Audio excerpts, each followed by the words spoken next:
বন্ধুরা সবাই কেরাম আছেন? আশা করি সকলেই ভালো আছেন। কাল আমাদের রান্না হয়েছে। আজকে এই যে আমাদের আজকে জল ভাত খেতে হয়, কালকে গরম ভাত রান্না করেছিলাম, আজকে আমাদের পান্তা ভাত খেতে হয়। সেই জন্য এই যে উনুনটাকে এইভাবে পুজো করতে হয়। আজকে হচ্ছে উনুনের রেস্ট। আজকে অগ্নিদেবতা আমাদের ঘরে রেস্ট আছে, আজকে কোনো কিছু উনুনেতে হবে না। সেই জন্যে উনুন পুজো হয়েছে এইভাবে। আর এই যে কালকে সব রান্না করেছিলাম, জল ঢালা ভাত রেখেছি, জল ঢালা ভাত, ডাল চচ্চড়ি, কচুর শাক, উচ্ছে ভাজা, নারকেল ভাজা, চাল কুমড়ো ভাজা, মাছ ভাজা। আমাদের এটা মাছ আছে, আমাদের এটা কি বলা হয়, এটা আমিষ, মাছ পান্না বলে।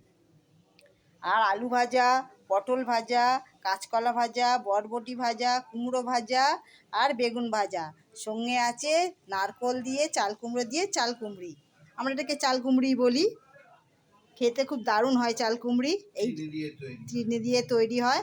আমাদের এই শুধু রান্না পুজোতেই চাল কুমড়িটা হয়।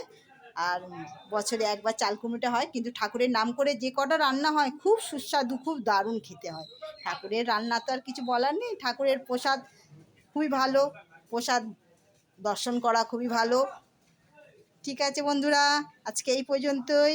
এইভাবে আমি রান্না পুজো করেছি ঘরে। এই যে এই উনুনের পুজো করেছি ঘরে, এইভাবে রান্না পুজো করেছি। ঠিক আছে, আবার কোনো ভিডিওতে দেখা হবে। সবাই ভালো থাকবেন, সুস্থ থাকবেন। টাটা।